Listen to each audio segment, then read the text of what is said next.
नाज़रीन, इजराइल में इस वक्त बहुत सारे ज़लज़ले आ रहे हैं। तल अवीव में भी ज़लज़ले आ रहे हैं, हाइफा में भी ज़लज़ले आ रहे हैं, नॉर्थ में भी आ रहे हैं और साउथ के अंदर भी आ रहे हैं। नाज़रीन, इन 5 दिनों की जंग के अंदर यह बात तो स्टैब्लिश हो गई है कि अगर सिर्फ और सिर्फ इजराइल और ईरान लड़ेंगे तो इजराइल उसमें से जीतने वाला नहीं है।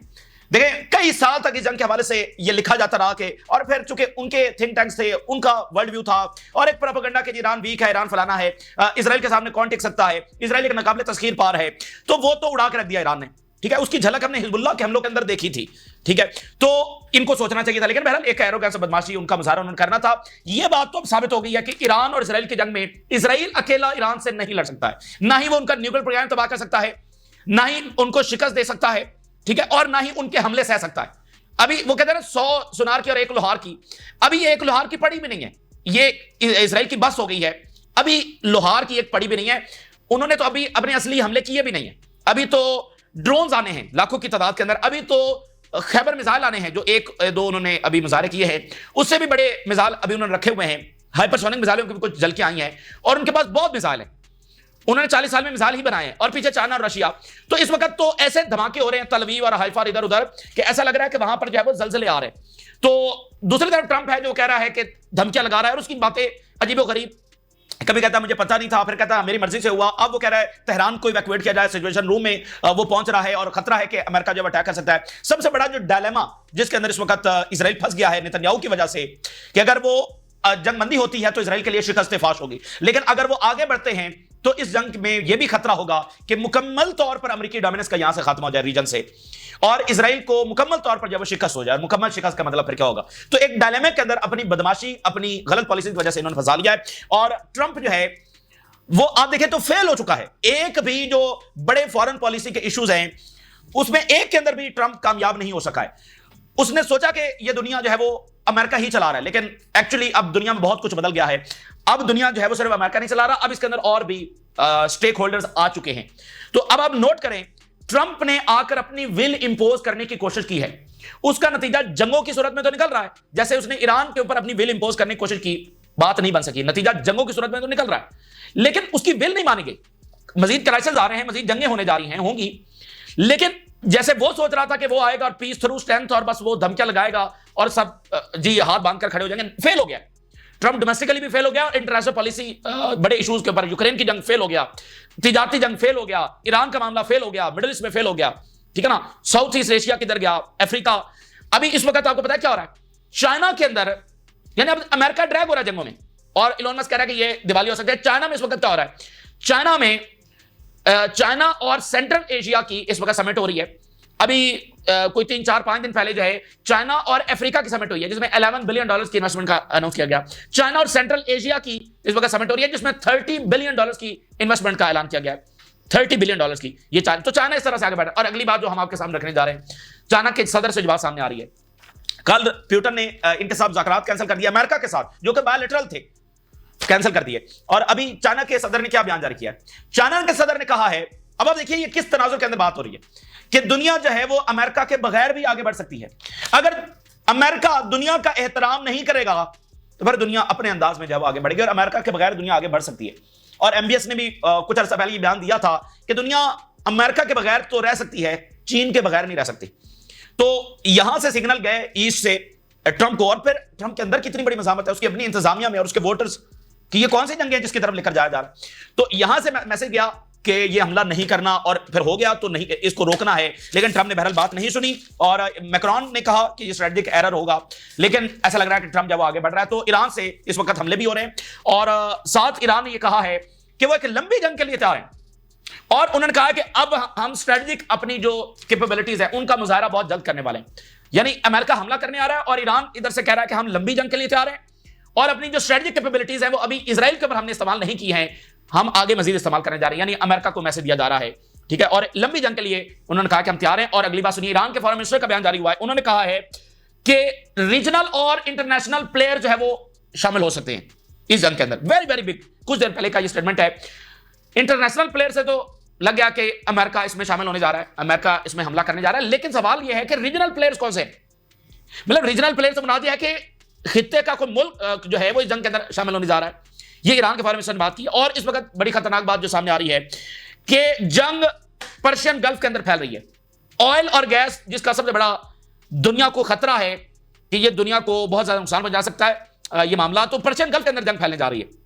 इस वक्त जो है खबर ये सामने आ रही है कि इजराइल की जानब से कुछ ऑयल रिफाइनरीज को निशाना बनाया गया है ईरान के अंदर अभी कुछ देर पहले, और ये बॉम्बिंग इस वक्त हो रही है। अभी मुकम्मल रिपोर्ट्स आएंगी कि उन्होंने किस सदक के ऊपर निशाना बनाया है, और वो बना इसलिए रहे कि वो जो ईरान की गवर्नमेंट है उसको वीक कर सके, और एक वीक गवर्नमेंट होगी तो ग्रुप्स ताकतवर होंगे और सिविल वॉर जब छिड़ी जा सकेगी, उनकी जो इकोनॉमिक कैपेबिलिटीज है उनको तबाह किया जाए। और सारी बात है कि ये ईरान के लिए रेड लाइन है, उनके न्यूक्लियर से भी बड़ी रेड लाइन उनका ऑयल है।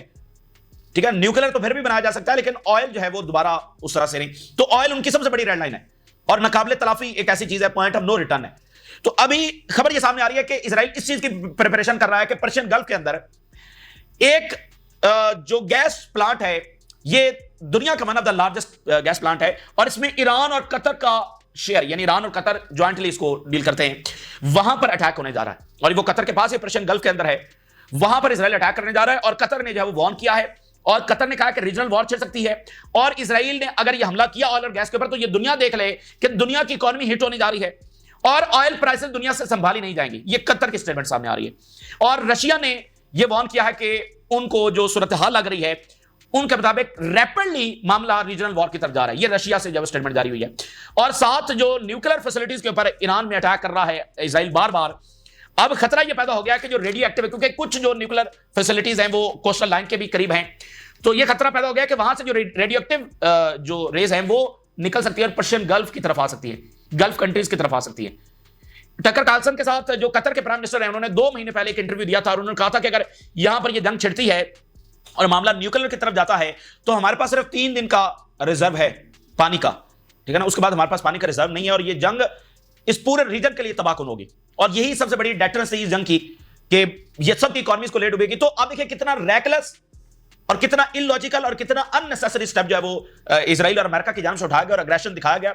हम देख रहे हैं कि ट्रंप जो है उसके फैसले कोई सेंसिबल फैसले नहीं, कोई लॉजिकल फैसले नहीं, और मैंने आपको बताया कि वो अपने मुल्क के अंदर भी फेल हो चुका है, दुनिया के अंदर भी फेल हो चुका है, और 2100 सिटीज के अंदर अभी 3-4 दिन पहले जब वहां पर मुजाहरे हुए ट्रंप के खिलाफ। तो बहरहाल ट्रंप अटैक करता है नहीं करता, ये एक तो सूरत हालत। ईरान के हमले जो है इस वक्त जारी हैं, और साथ ईरान ये कह रहा है कि वो लंबी जंग के लिए तैयार हैं, और साथ पर्शियन गल्फ के अंदर जंग जो है वो फैल रही है। मैं हेडलाइंस आपके सामने रखने जा रहा हूं। ईरान के foreign minister, we warn of Zionist entity plot to expand the circle of war and involve regional and international players. Very very important. Iran के फॉरेन मिनिस्टर बात कर रहे हैं, यानी एक संजीदा तरीन शख्स बात कर रहा है, और वो ये कह रहे हैं कि जंग उस तरफ जा रही है कि जिसमें रीजनल और इंटरनेशनल प्लेयर शामिल हो सकते हैं, ऐसी एस्केलेटरी सिचुएशन, और इजराइल को वो इस बात का जिम्मेदार ठहरा रहे हैं कि मामला इस तरह से फैल रहा है।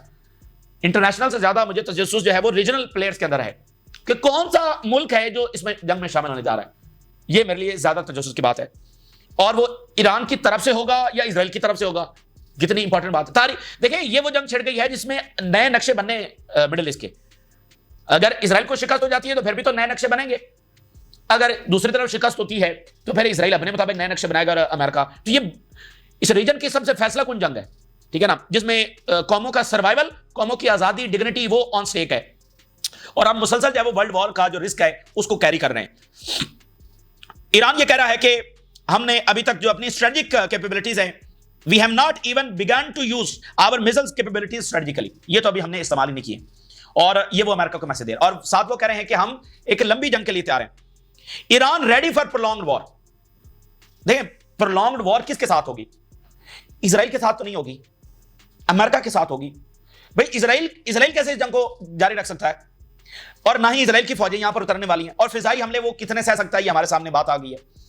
तो प्रोलॉन्ग्ड वॉर किसके साथ होगी? अभी ये खबर नाज़रीन इस वक्त सामने आ रही है कि जो ईरानियन आर्मी है वो माउंटेन्स की तरफ भी जा रही है, कुछ इस तरह की रिपोर्ट्स भी सामने आ रही है। सारी बात है क्योंकि इजराइल ऊपर से बमबारी कर रहा है, तो वो उन जो डिफेंस मिनिस्ट्री की बिल्डिंग्स हैं उनको छोड़कर और बेसिस को छोड़कर, देखें बेसिस में तो कोई प्रोटेक्शन नहीं है ना, ऊपर से इजरायली जहाज आ रहे हैं और वो बॉम्बिंग कर रहे हैं, तो वो जो उनके मिसाइल सिटीज हैं, उनके जो अंडरग्राउंड जो उन्होंने अपनी फैसिलिटीज बनाई हैं, वहां पर वो इस वक्त यानी ईरानियन फौज जा रही है।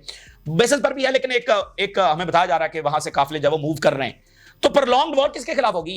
भाई इजराइल लड़ेगा ईरान के साथ जंग, उड़ा के रख दिया है। और ये बहुत बड़ी बात है कि ईरान का इस तरह से लड़ना और इजराइल को इस तरह से नुकसान पहुंचाना, और ये बात सिर्फ 5वें दिन सामने आ जाना कि इजराइल तो लंबी जंग ईरान के साथ लड़ ही नहीं सकता है, और ईरान ने अभी अपनी सारी ताकत भी इस्तेमाल की। सोचिए अगर उन्होंने 3000 मिसाइल और 10-15 हजार ड्रोन इजराइल के ऊपर दाग दिए तो उसके बाद इजराइल बचेगा। तो ईरान बड़ी विजडम के साथ भी चल रहा है और इफेक्टिवनेस उस अंदाज में भी चल रहा है कि सिर्फ मिलिट्री टारगेट्स को निशाना बना रहा है। अगर इजराइल इसी तरह से एस्केलेट कर रहा है और अमेरिका अगर अटैक करने आ रहा है तो फिर तो पॉइंट ऑफ नो रिटर्न होगा और वो आउट ऑफ कंट्रोल सिचुएशन होगी। फिर आप ये भी देख सकेंगे, क्योंकि ये भी खतरा है ना कि ईरान के ऊपर न्यूक्लियर भी इस्तेमाल किया जा सकता है, खुदा ना खासा, लेकिन ये खतरा है। तो फिर वो ऐसा टाइम होगा कि आप फिर इस तरह के हमले भी देखेंगे। इनके पास भी फिर जो कुछ होगा वो इजराइल के ऊपर चला देंगे। तो इसलिए ये फंस गए हैं इस जंग के अंदर और इन्होंने बड़ा घमंड दिखाया और अभी भी दिखा रहे हैं, लेकिन ये फंस चुके हैं इसके अंदर। न्यू जनरेशन मिसाइल जो हैं उनको हमने यूज किया है in recent operations, represent only a fraction, वो सिर्फ एक कतरा है, छोटा सा मुजाहरा है। जो हमारे असल न्यू जनरेशन मिसाइल्स हैं उनका बिल्कुल एक पटाखा हमने चलाया है, अभी वो हमने चलाने हैं। Of Iran broader Arsenal of modern military capabilities, जो हमारा ब्रॉडर आर्सेनल है उसका एक छोटा सा पटाखा हमने चलाया है। यानी कि जो इजराइल की एयरफोर्स है, जो हाई रेटेड एयरफोर्स है, जो असैसिनेशन करती है और ऑटो बच्चों के ऊपर बॉम्बिंग करती है, वो ईरान के जो मिसाइल सिटीज हैं उसमें एक भी जगह पर पेनिट्रेट नहीं कर सकी, एक भी जगह पर अटैक नहीं कर सकी। ठीक है, इन्होंने सिर्फ और सिर्फ असैसिनेशंस की, और यही इजराइल का तरीकाकार है। वो दूसरों को इस तरह से डिमोरलाइज करता है, ह्यूमिलिएट करता है और बताता है कि देखो हमारी, इस तरह से शो ऑफ पावर करता है, देखो हम कितने तगड़े हैं। पहले दिन यही हुआ ना कि लगा के बस ईरान गया, जिनको इस जंग की समझ नहीं थी तो उन्होंने ऐसे ही समझा। हमारे यहां सभी कुछ लोग जब वो ये कहना शुरू हो गया कि ईरान तो इतने बयान देता था, बातें करता था, फिर क्या हुआ। तो जिनको जंग की समझ नहीं है वो फिर इस तरह की बातें करते हैं। और इजराइल इसी तरह के असैसिनेशंस करके अपने पेजर्स अटैक किए, फिर हिजबुल्लाह की लीडरशिप को असैसिनेट किया और ऐसा लगा कि पता नहीं इजराइल क्या चीज है। तो फिर उसके साथ जो हुआ और अब ईरान कर रहा है। Iran strategic depth and military preparedness amid intensifying confrontation with Israeli occupation. देखें, स्ट्रेटेजिक डेप्थ और मिलिट्री प्रिपेयर्डनेस हम भरपूर तरीके से तैयार हैं और जाहिर बात है कि इजराइल के साथ तो लड़ ही रहे हैं, अमेरिका को भी ये मैसेज दिया जा रहा है हमारे पास wide range of advance weaponry है and we will deploy it whenever we deem it appropriate. वो जो एडवांस वेपनरी है वो अभी तक हमने डिप्लॉय नहीं की है, तो जब जरूरत पड़ेगी तो हम डिप्लॉय कर लेंगे। तो ये बड़ी गैर मामूली बातें हैं और ये मैसेज दिया जा रहा है अमेरिका को। अच्छा, अब अगली बात जो है कि पर्शियन गल्फ। देखें, जो पर्शियन गल्फ है ना वो बड़ा सेंसिटिव मामला है और आज तक अगर जंग पहले बात कर चुके हैं, अगर नहीं हुई तो वो पर्शियन गल्फ की वजह से नहीं हुई, स्ट्रेट ऑफ हुर्मुज़ की वजह से नहीं हुई। ये वन ऑफ द आप कहने की स्ट्रॉन्गेस्ट चीज है कि यूरोपियंस भी अमेरिकन को कहते रहे कि नहीं ये हमें सबसे ज्यादा लॉस होगा। और जैसे जापान है, साउथ कोरिया है, ऑस्ट्रेलिया है, फिलिपाइन है, ये बड़े इत्तेहादी हैं वेस्ट के, तो वो यहीं से ऑयल लेते हैं, यहीं से उनकी, और इस वक्त सबसे ज्यादा गैस तो मिडिल ईस्ट ही से यूरोप को जा रही है। तो ये एक ऐसा मामला है जो यानी यूरोप को इस सतह पर लेकर जा सकता है कि वो प्रेशराइज करे कि अब सीज फायर करना है।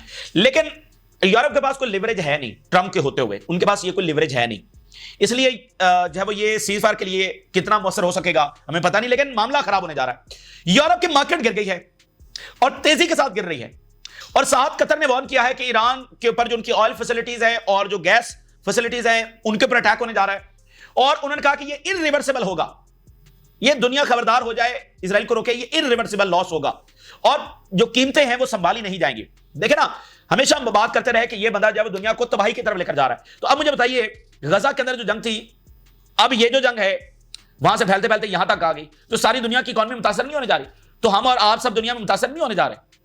तो इसलिए बार बार ये बात कही जाती है कि गजा की जंग रुकाना जरूरी है और नेतन्याहू का बंदोबस्त करना जरूरी है। तो पता नहीं अगले 10 दिनों के अंदर क्या हो जाएगा। European markets fall as Israel war and Iran drags into fifth day. अभी इजराइल की जानिब से दो स्टेटमेंट्स आई हैं। एक तो जो इजरायली डिफेंस मिनिस्टर है उसने बड़ी धमकी दी है कि ईरान का हशर जब हम उसके हमसायों जैसा करेंगे, इराक की बात कर रहे हैं, सद्दाम हुसैन की बात कर रहे हैं, ये इजराइल के डिफेंस मिनिस्टर का बयान है। और दूसरा इजरायली ऑफिशियल से बयान सामने आया, उन्होंने कहा कि अगले 48 घंटे ईरान के साथ हमारी जंग में बड़े क्रूशल साबित होने वाले हैं, बड़े डिसाइसिव साबित होने वाले हैं। ये इजराइल से बात सामने है अगले 48 घंटे। उसकी वजह यह है कि अभी जो पिछले वीडियो में हमने आपके सामने कहा, जो इंटेलिजेंस हेडक्वार्टर्स को निशाना बनाया और वो ईरान एस्केलेट कर रहा है और ज्यादा प्रिसाइज और वो अटैक कर रहे हैं। तो देखिए, इजराइल तो हर घंटे डिस्ट्रॉय हो रहा है, एक्सपोज हो रहा है, तो इजराइल तो उसको बर्दाश्त नहीं कर सकता। तो इजराइल अब ऑयल के ऊपर खबर आ रही है कि हमला करने जा रहा है या इससे भी कोई बड़ा हमला कर सकता है, या अमेरिका को वो कह रहे हैं। तो अगले 48 घंटे वो कह रहे हैं कि ईरान के हवाले से बड़े डिसाइसिव होने जा रहे हैं। तो कतर की स्टेटमेंट्स देखिए, यानी यूरोप की जो मार्केट है वो फॉल कर गई है इजराइल और ईरान जंग की वजह से, और अगर स्ट्रेट ऑफ हुर्मुज़ बंद हो जाता है और पर्शियन गल्फ के अंदर अटैक्स होते हैं और ये सारा एरिया जंग की लपेट में होता है। आपको पता है ना कि जो गल्फ है, देखिए सहरा है ना, तो सहरा के ऊपर इमारतें बनी हुई हैं। हमारे यहाँ तो हमारी जमीन उनमें फर्क है ना, वो तो रेत के ऊपर इमारतें बनी हुई हैं और इतनी ऊंची इमारतें। तो वहां पर मसला यह है कि मिसाइल अगर टकराए ना भी, अगर वो ऊपर हवा के अंदर भी इंटरसेप्ट होगा, तो वो जो ऊपर हवा में धमाका होता है ये इमारतें उससे भी लरस जाती हैं, रेत रेत के ऊपर बनी हुई है ना। तो ये शीशे के घर हैं, ये शीशे के घर को एक पत्थर भी जो है वो कितना नुकसान पहुंचा सकता है। तो मसला ये है कि ये बड़ा मामला खतरनाक होने वाला है। Qatar, we warn against reckless targeting of energy facilities in Iran. हम खबरदार कर रहे हैं और दुनिया देख ले। Targeting the Pars gas field is an ill considered move. ये पारस जो पर्शियन गल्फ के अंदर है, जिसको ईरान और कतर ज्वाइंटली इसको जो है वो आप कह लेंगे कंट्रोल करते हैं, ऑपरेट करते हैं, शेयर्स हैं इनके आपस में। तो इसको कतर कह रहा है कि हमला होने जा रहा है, और इजराइल ये जो कर रहा है ये इल कंसिडर्ड मूव है, इसकी सबसे बड़ी मिसकैलकुलेशन है। और इसके साथ कतर के फॉरेन मिनिस्टर कह रहे हैं कि जो रेडियो एक्टिव वेव्स हैं वो इधर गल्फ वाटर्स के अंदर, उसका खतरा है। अभी तक हमने ऐसा कुछ डिटेक्ट नहीं किया, लेकिन इसका खतरा है। जिस तरह से इजराइल मुसलसल वहां पर बमबारी कर रहा है, और चूंकि वो अमेरिका अगर अटैक करता है तो कतर इस हवाले से बात कर रहा है कि रेडियो एक्टिव का खतरा है हमें गल्फ वाटर्स के अंदर। Regional security can not tolerate further crisis and escalation. हम एक ऐसे नहर के ऊपर पहुंच गए हैं, कैसे उसके ऊपर पहुंच गए हैं, किनारे के ऊपर, कि अब मजीद कोई एस्केलेशन बर्दाश्त नहीं होगी इस रीजन से। ये रीजन, ये लावा फट पड़ेगा। जो पिछले 20 महीनों से बात हो रही है, अब लावा फटेगा। तो ये आतिश फिशां बस अब फटने के करीब है। अगर ये मजीद एस्केलेट होता है तो अब हम बर्दाश्त नहीं होगा। If the escalation in the region is not stopped we may see greater repercussions.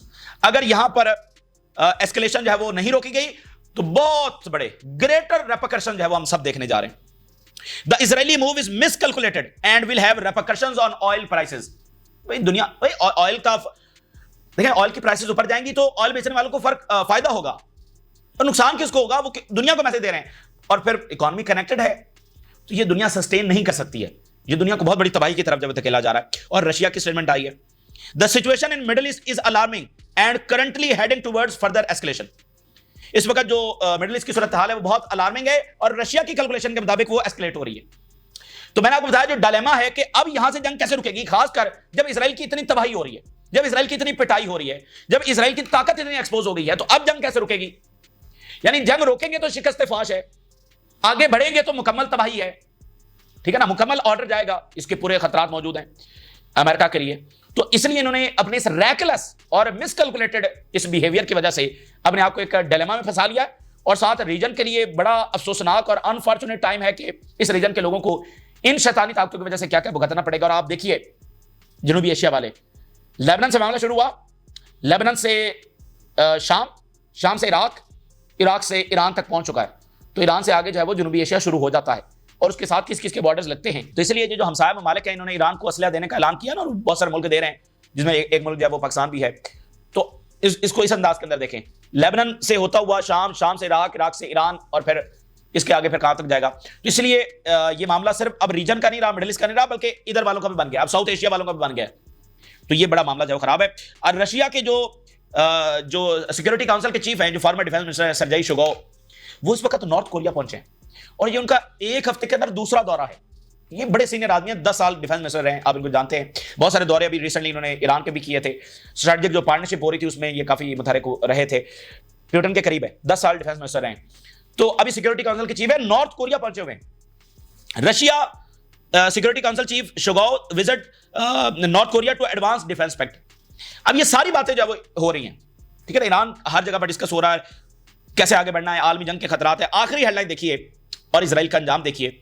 The telegraph क्या हेडलाइन लगा रहा है, Iranian high tech strikes breach Israeli air defence. The Telegraph, Iranian जो हाईटेक मिसाइल हैं वो पेनिट्रेट कर रहे हैं और वो चीर गए हैं, ठीक है ना, इनके एयर डिफेंस। दुनिया इसी चीज का इंतजार कर रही थी कि अगर क्या ईरान ऐसा कर पाता है। ये एंड है, मतलब बस हो गया ना, एयर डिफेंस फारे हो गया, तो फिर अब क्या करेंगे। The telegraph reveals Iranian missiles evaded Israeli air defence exposing the system flaws. मतलब वो छुपे हुए थे ना जो फ्लॉज, ओवररेटेड एयर डिफेंस, वो एक्सपोज हो गया। तो 4 दिनों के बाद मजीद एयर डिफेंस कहां पर खड़ा होगा, ठीक है, 4 दिनों के बाद मजीद इनका एयर डिफेंस कहां पर खड़ा होगा। और इनके इंटरसेप्टर मिसाइल तो तेजी के साथ डिप्लीट हो रहे हैं, इसके ऊपर भी हम तफसीली बात करेंगे कि ईरान की यह भी स्ट्रेटजी है कि इनके इंटरसेप्टर मिसाइल किस तरह तेजी के साथ डिप्लीट हो रहे हैं। आज के बाद अगर 10 दिन के बाद भी जंग जारी रही तो 10 दिनों के बाद इजराइल की हालत और पतली हो चुकी होगी। तो ये इस वक्त की ताजा तरीन सूरत हाल है जो आपके साथ शेयर किया। अपने राज लगा करें, इजाज़त।